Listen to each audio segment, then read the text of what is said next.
Friends, welcome back. मैं कमलेश गुप्ता आप लोग को अपने चैनल पर स्वागत करता हूं। आज हम लोग क्लास 9th फिजिक्स बल तथा गति के नियम का कुछ न्यूमेरिकल सॉल्व करेंगे। तो चलिए इसी के साथ क्वेश्चन स्टार्ट करते हैं।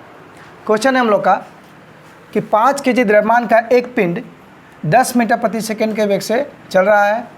उस पर कोई एक बल लगाया गया है जिससे वह 25 सेकेंड में 35 मीटर प्रति सेकेंड का वेग प्राप्त कर लेता है। लगे बल का मान ज्ञात करें। क्वेश्चन में हमसे बल का मान पूछ रहा है। देखिए बच्चों, ऐसे क्वेश्चन में क्या करना होता है कि जो क्वेश्चन में हमको दिया हुआ है सबसे पहले उसको हम लोग नोट कर लेते हैं। ठीक है, कि क्वेश्चन में हमको क्या क्या दिया हुआ है। तो देखिए क्वेश्चन में क्या दिया हुआ है, 5 kg द्रव्यमान का एक पिंड है, यानी m द्रव्यमान को किससे हम लोग डिनोट करते हैं, m से, यानी m का मान कितना हो गया, m बराबर 5 kg। ओके, और वो जो 5 kg का पिंड है वह 10 मीटर प्रति सेकेंड के वेग से चल रहा है, यानी उसका प्रारंभिक वेग क्या है, 10 मीटर प्रति सेकेंड। और प्रारंभिक वेग को हम लोग किससे डिनोट करते हैं, u से, यानी u बराबर कितना हो गया, u इक्वल्स टू 10 मीटर प्रति सेकेंड। ठीक है, और क्या दिया है, उस पर कोई एक बल लगाया गया और उस वस्तु पर, उस पिंड पर कोई बल लगाया गया, ठीक है, जिससे वह 25 सेकेंड में 35 मीटर प्रति सेकेंड का वेग प्राप्त कर लेता है। तो जैसे ही उस पर बल लगाते हैं तो 25 सेकेंड में उसका जो है वेग जो है 35 मीटर प्रति सेकेंड हो जाता है, यानी उसका अंतिम वेग कितना हो जाता है, 35 मीटर प्रति सेकेंड। और अंतिम वेग को हम लोग डिनोट किससे करते हैं, v से, यानी v का मान कितना हो गया, v इक्वल्स टू 35 मीटर प्रति सेकेंड। और ये 35 मीटर प्रति सेकेंड का वेग प्राप्त करने में कितना समय लगता है, 25 सेकेंड, यानी t इक्वल्स टू, यानी t का मान कितना हो गया, 25 सेकेंड।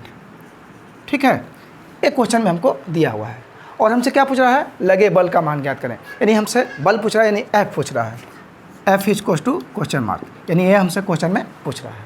ओके, तो देखिए बच्चों, हमसे F पूछ रहा है, तो F बराबर क्या होता है, m है, हम लोग पढ़े हैं, F बराबर m है। तो देखिए m हमको दिया हुआ है, मास हम लोग को दिया हुआ है, और हमको क्या पता नहीं है, a पता नहीं है, यानी एक्सेलरेशन पता नहीं है, त्वरण पता हमको नहीं है। तो सबसे पहला काम क्या करेंगे हम लोग कि त्वरण निकालेंगे, यानी a का मान निकालेंगे।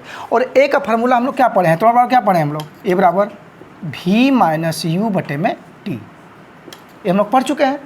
तो जो हमको v का मान दिया हुआ है, u का मान दिया हुआ है, हम लोग मान पुट कर लेते हैं। ओके, चलिए मान पुट करते हैं। v यानी अंतिम वेग कितना दिया है, 35, यहाँ रखते हैं 35। अब माइनस u का मान कितना दिया है, 10, यहाँ रखते हैं 10 बटे में t। समय का मान कितना दिया है, 25 सेकेंड, रख दिए 25।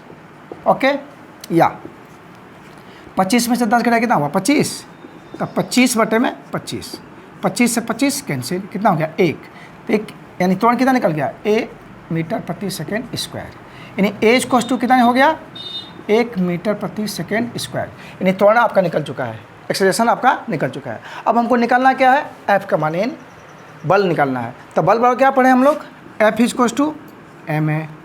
ओके, चलिए मान पुट कर देते हैं।